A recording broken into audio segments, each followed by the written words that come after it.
Thank you.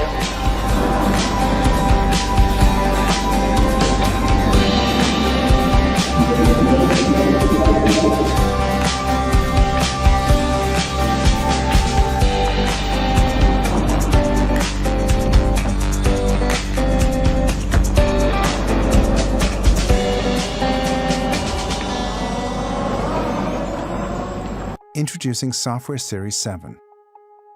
Start your morning with Summon.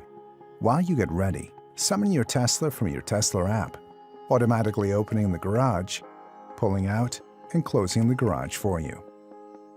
Combining a newly streamlined interface with the enhanced control and versatility of your daily commute. Over-the-air updates continually improve and add new features to Autopilot. Autopilot removes the stress from your commute. Designed for highway use, Autopilot assists you with the routines of daily driving, whether you're cruising or crawling. To the left and right of the speedometer, find the icons for traffic-aware cruise control and auto steer. These appear as gray when available and blue when active. Use the cruise stalk to engage traffic-aware cruise control.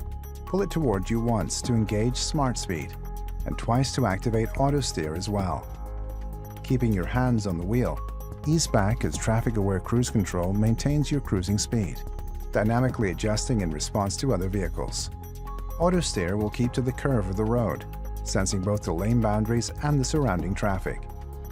If you wish to change lanes, check for space and signal as usual. This triggers auto lane change, which will merge you safely into the desired lane. To disengage Autopilot, push the button on the outside of the cruise stalk, push the stalk forward, or press the brake. Auto steer can be deactivated without affecting traffic-aware cruise control by turning the wheel a few degrees. Please remember that these features are meant only for highway use. Keep your hands on the wheel at all times and stay alert. Auto Park completes the suite of Autopilot features. As you drive past an open spot, pull about one car length ahead and come to a complete stop. Model S will scan the space and display a P on your instrument cluster. Signal and shift to reverse. Press Start and Auto Park will initiate, guiding you perfectly into position.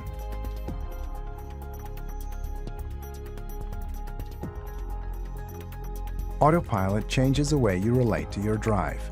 It expands your awareness of Model S and its surroundings, enhances your ability to respond, and gives you more comfort and energy during and after your drive. For a vehicle to drive itself, it needs to know where it is in the world, and it also needs to know what's around it. Based on these factors, it needs to be able to make smart and safe driving decisions in the real world. And once you get in the car, you start to get a real feel for the way the technology works and what it's like in real driving situations. So there are a few things that have to happen before the car can safely drive itself. First, it has to figure out its location in the world. So we use GPS, but GPS isn't always that accurate, which is why we rely on our other sensors like the laser, which picks up on details in the environment that help us identify a more precise location. So think of the sensors as the car's eyes and ears, but with eyes that can see far off into the distance and 360 degrees around the car. And the great thing about having all these sensors is that they can talk to each other and get cross-checked information about the environment. So while we take in a ton of information using our sensors, it's our software that really processes all of this and differentiates between objects. All these objects are visible on the laptop that the safety drivers use while testing the vehicles. Based on what the vehicle senses and processes, these objects will be represented by different colored boxes. Cyclists will be red, pedestrians yellow, and the vehicles will appear as either green or pink. These boxes demonstrate the processing that takes place within the software. And think about the complexity here. People look different, cars have different shapes and sizes, yet despite these nuances, the software needs to classify these objects appropriately based on factors like their shape, movement pattern, or location. For example, if there's a cyclist in the bike lane, the vehicle understands that this is a cyclist, not another object like a car or a pedestrian, so the cyclist appears as a red box on the safety driver's laptop.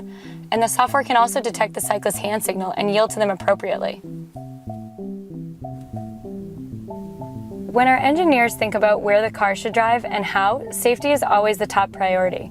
So the vehicle takes into account many things like how close it is to other objects or matching speed with traffic or anticipating other cars cutting in.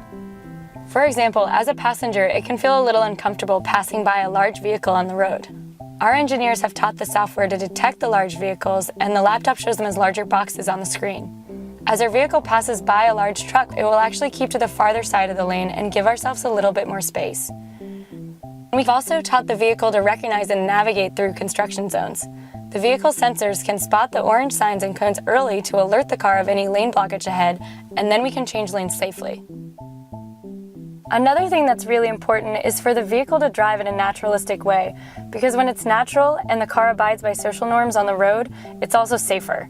For example, at four-way stops, people typically rely on eye contact to communicate whose turn it is.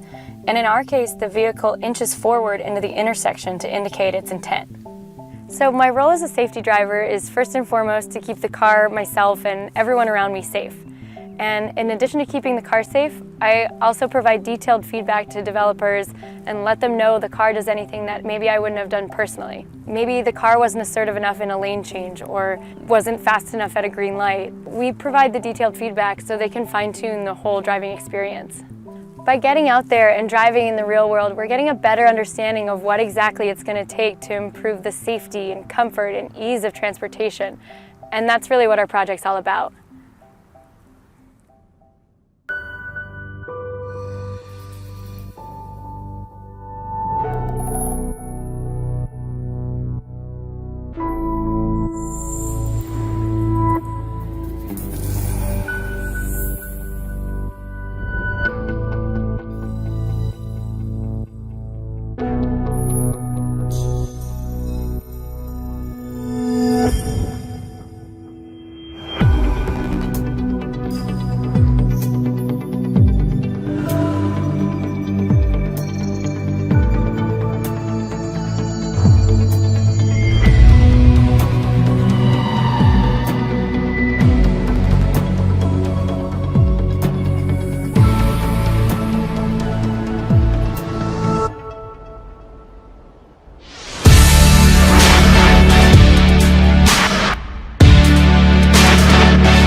Volvo Cars user interface Sensus is ready to take the center stage in the groundbreaking Drive Me project that will put 100 self-driving Volvos on public roads around Gothenburg in 2017.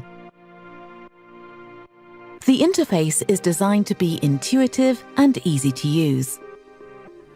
While driving autonomously, the car turns lost commuting time into quality time by keeping the driver well-informed, relaxed, and confident that the IntelliSafe autopilot is completely in control. Sections of the route available for autonomous driving are displayed when the journey is programmed into the navigation system.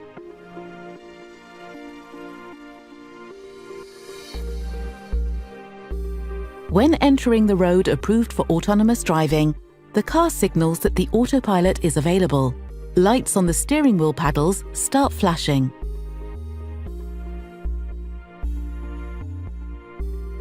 Once the two green bars in the center meet, the paddle lights shift to green and the autopilot confirms that the driving and the supervision is delegated to the car.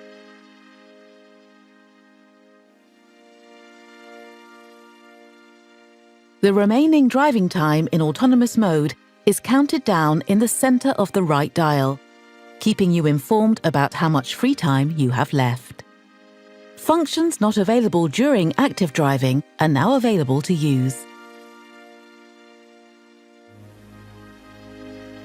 The autopilot monitors a complete 360-degree view of the surroundings and tells the driver about what's happening in the traffic environment, such as a smooth overtaking of a slower vehicle. When autonomous driving is no longer available, the driver is requested to take back the control and continue the journey. A countdown is displayed. If the driver, for any reason, doesn't use the pedals to regain control, the car will bring itself to a safe stop.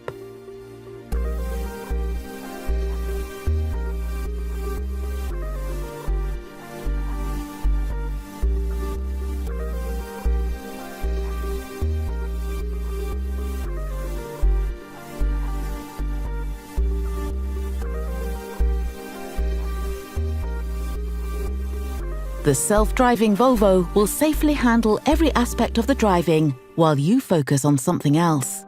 But anytime you want confirmation that IntelliSafe Autopilot is on top of its game, the information is always right there, right in front of you.